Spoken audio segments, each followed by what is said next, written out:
Sejam bem-vindas, sejam bem-vindos. Hoje a gente vai falar de um filósofo que nasceu no século VII, finalzinho do século VII, teve toda a sua produção aí na primeira metade do século VI, fazendo essa transição aí, trazendo a filosofia mais para perto da gente, né? Anaximandro, não sai daí.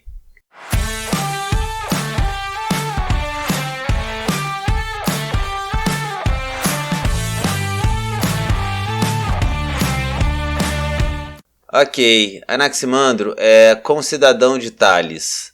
Aí uma diferença de 10, 15 anos que os registros apontam entre um e outro. Com certeza viu Tales falar, não sei se frequentaram, se frequentaram, se Anaximandro era parça de Tales. A gente não sabe muito bem, mas sabemos que ele foi concidadão, viveu na mesma época que Tales e conseguiu aprofundar as questões trazidas por Tales, né? O amiguinho aqui, Lucy, ele fala: se Tales fundou a filosofia natural, Anaximandro pode ser visto como o criador da física teórica. Anaximandro pegou o que Tales trouxe, todo esse princípio de reflexão a partir de um elemento físico e tal. Ele deu uma contribuição muito grande com o apeiron. Apeiron pode ser traduzido como ilimitado, infinito, que não tem partes, né? que não se divide nesse sentido, de que não pode ter partes. Essa é a principal contribuição dele. O apeiron, ele conseguiu um grau de abstração a partir do que Tales trouxe, que foi muito, muito legal. Ó, o Giovanni Reale aqui, ele explica bem o que é esse apeiron. Digamos logo que apeiron é só imperfeitamente traduzido por infinito e ilimitado, porque contém algo mais que os dois termos portugueses não translatam. Apeiron significa o que é privado de peras, isto é, de limites e determinações não só externas, mas também internas. No primeiro sentido, apeiron indica o infinito espacial, infinito em grandeza, isto é, o infinito quantitativo. No segundo, ao invés, o indefinido quanto à qualidade, portanto, o indeterminado qualitativo.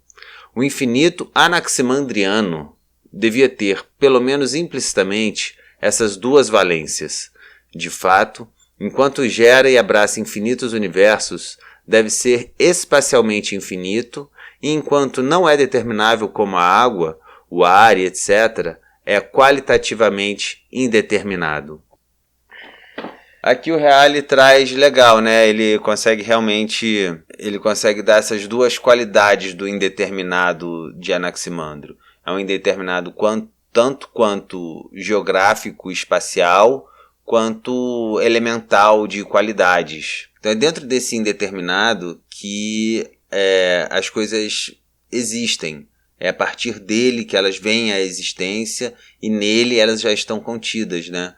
Então é a partir desse jogo de forças que ele vai explicar como que as coisas são possíveis, né? Como que as coisas vêm à existência e se tornam pensáveis. Uma frase dele só não chegou, a gente tem esse problema em relação a Anaximandro. Né? Muitos filósofos antigos, a gente tem uma escassez de fonte muito grande, como foi dito logo no primeiro vídeo sobre história da filosofia, né? E eu vou ler algumas traduções da única frase que nos chegou de Anaximandro. As coisas outorgam a devida retribuição umas às outras por sua injustiça, de acordo com o esquema feito pelo tempo. Agora aqui, no amiguinho Nietzsche, olha a tradução que ele dá para a frase do Anaximandro. De onde as coisas tiram a sua origem, aí devem também perecer, segundo a necessidade, pois elas têm de espiar e de ser julgadas pelas suas injustiças, de acordo com a ordem do tempo. O nosso amiguinho Giovanni Reale aqui. De onde as coisas tiram seu nascimento, aí se cumpre a sua dissolução segundo a necessidade. De fato, reciprocamente pagam a pena e a culpa da injustiça, segundo a ordem do tempo. Uma última traduçãozinha aqui, está na bibliografia aí do episódio também, é um muito bom para falar de filosofia pré-socrática, os filósofos pré-socráticos.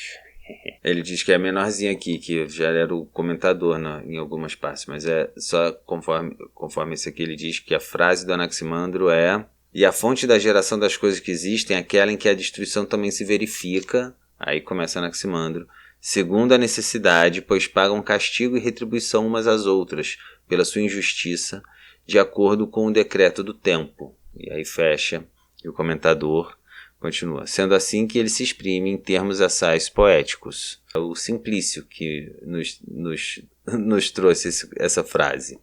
Que o problema todo surge quando a gente está pensando, ok, existe um princípio indeterminado, mas como que as coisas, a partir desse princípio indeterminado, se determinam? Como que consegue-se ter essa produção de coisas finitas dentro desse infinito? Como que se pode produzir as coisas limitadas dentro desse ilimitado? E ele vai elaborando e vai trazendo reflexões sobre essa questão, como que do indeterminado vai surgir o determinado. E vice-versa, como que ele pode sair do determinado e chegar no indeterminado? Como que isso é possível? De novo aqui na página 25... Aparentemente, Anaximandro concebeu o processo de formação do mundo como consequência de um movimento turbilionar operando dentro do apeiron. Seu pensamento, nesse caso, pode ter sido guiado pela observação do que acontece quando se forma um turbilhão na água ou no ar. Os materiais mais pesados no turbilhão tendem a mover-se para o centro, e os mais leves se depositam na periferia. Numa escala cósmica, isso, para seu espírito, poderia explicar o fato de o centro de nosso mundo parecer ocupado pela massa pesada de terra, enquanto os elementos mais leves, tais como o fogo e o ar, moveram-se para fora na direção da periferia. Há razões para pensar que ele usou a expressão separando-se para fora, com vistas a esse processo que resultou na constituição dos 4 opostos maiores: quente, frio, úmido, seco. Segundo Aristóteles, pensamos em quente e frio como qualidades ou propriedades de substâncias, mas essa caracterização era estranha à maneira milésia de pensar. Para Anaximandro, quente, frio, úmido e seco eram forças por si mesmas, uma vez que os opostos eram separados do apeiron, tinham uma tendência para atuar uns sobre os outros como forças hostis, uma tendência mais óbvia na incapacidade de o fogo coexistir com a água. E é através dessa interação dos opostos que o Anaximandro vai esboçando a sua resposta. Ele tem uma reflexão muito bacana sobre como que se dá essa interação dos opostos. Vou ler o nosso amiguinho Burnet. John Burnet, eu não sei se ele é francês ou se ele é inglês. John Burnet, pode ser também. John Burnet, pode ser. Aqui, ó. Ele partiu do conflito entre os contrários que compõem o mundo. O quente era contrário ao frio, o seco ao úmido. Eles estavam em guerra, e qualquer predominância de um em relação ao outro era uma injustiça, pela qual eles deveriam dar reparação um ao outro no devido tempo. Se Tales estivesse certo ao dizer que a água era a realidade fundamental, difícil seria saber como qualquer outra coisa jamais poderia ter existido, como que as coisas saíram da água. Um dos lados da oposição, o frio e úmido, teria tido livre curso, enquanto o quente e seco estaria fora da batalha há muito tempo. Assim, tende a haver algo que não seja em si mesmo um dos contrários em luta, algo mais primitivo do qual eles nasçam e no qual eles, mais uma vez, sejam destruídos. Os contrários, como vimos, estão em guerra uns com os outros e sua luta é marcada por usurpações injustas, de ambos os lados. O quente comete uma injustiça no verão, o frio no inverno. Isso levaria a longo prazo à destruição de tudo, exceto do próprio ilimitado, caso não houvesse um suprimento inesgotável dele, do qual os contrários pudessem ser continuamente separados outra vez. Devemos, portanto, imaginar uma massa infinita, que não é nenhum dos opostos que conhecemos, estendendo-se ilimitadamente por todos os cantos do mundo em que vivemos. Essa massa é um corpo do qual nosso mundo emergiu num dado momento e no qual ele um dia será reabsorvido. Aqui nesse trecho a gente consegue ter uma noção de como que nesse indeterminado esses opostos estão operando, eles estão buscando uma predominância um sobre o outro, mas que nunca vai acontecer. essa reparação da injustiça de um pelo outro se dá no tempo. O verão vem e o quente vence, até que ele se esgota e o frio surge e vence, e assim vai se dando as alternâncias. Esses livros aqui, a Aurora da Filosofia Grega e os filósofos pré-socráticos, eles são muito ricos nos detalhes, né? E esse aqui, por exemplo, ele vai fundo mesmo em como que se daria essa separação das coisas dentro dos opostos. E há doxógrafos que nos dão algumas indicações do processo pelo qual as diferentes partes do mundo surgiram do ilimitado. E aí ele vem falando aqui, tem páginas, aí ele fala a origem da terra e do mar a partir da matéria úmida e fria, que foi separada no princípio e é descrita de tal maneira, e eles descrevem. E aí ele passa aqui algumas páginas falando desse processo. Tem uma reflexão muito profunda sobre essa vinda do mundo às coisas. Ele, inclusive, chegou a dizer que o homem tem um ancestral comum com o peixe. Olha só. Pois é, né?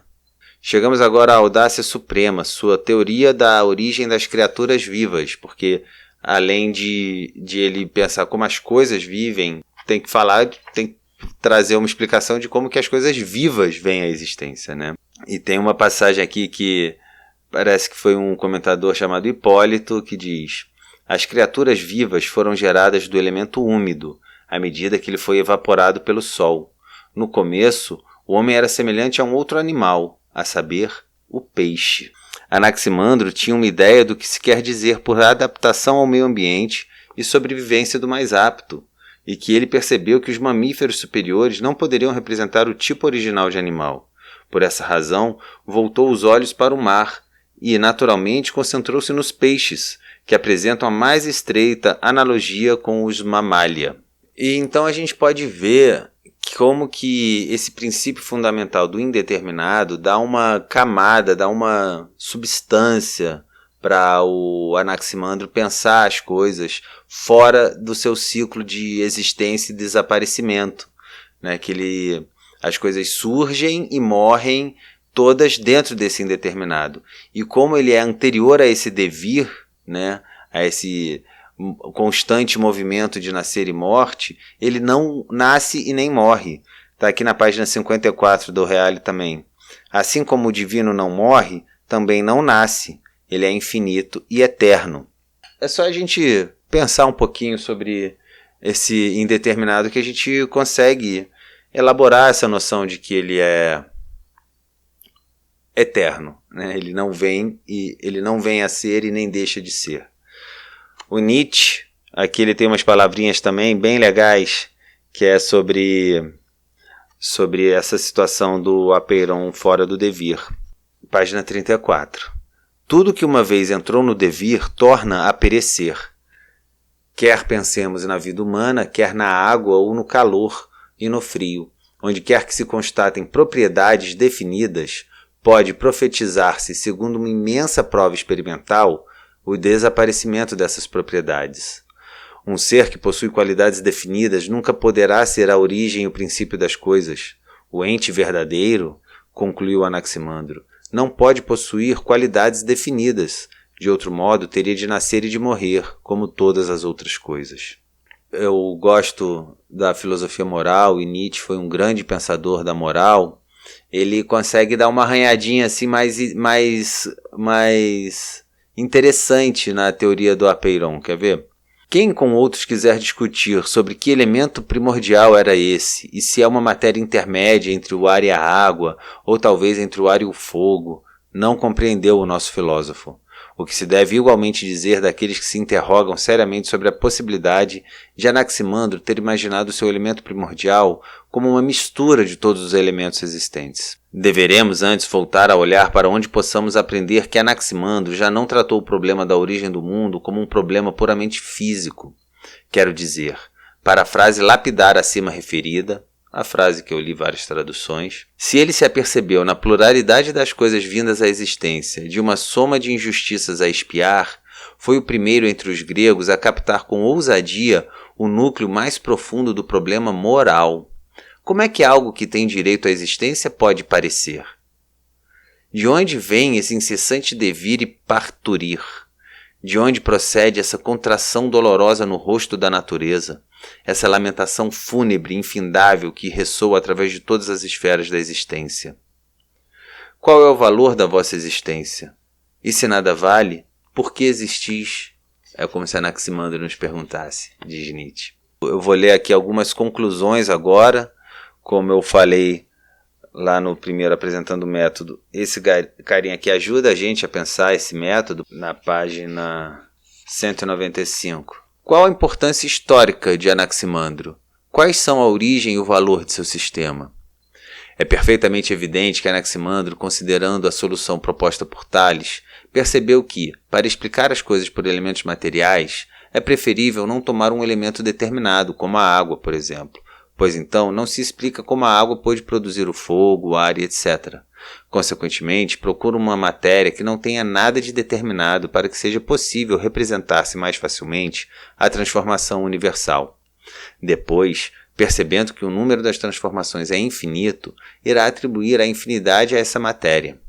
Essa teoria deduz-se facilmente da primeira. Mas Anaximandro introduziu na filosofia a ideia de matéria indeterminada, a de movimento eterno, a de uma separação que consiste em uma especificação. Ora, essas ideias são importantes, são as da teoria evolucionista.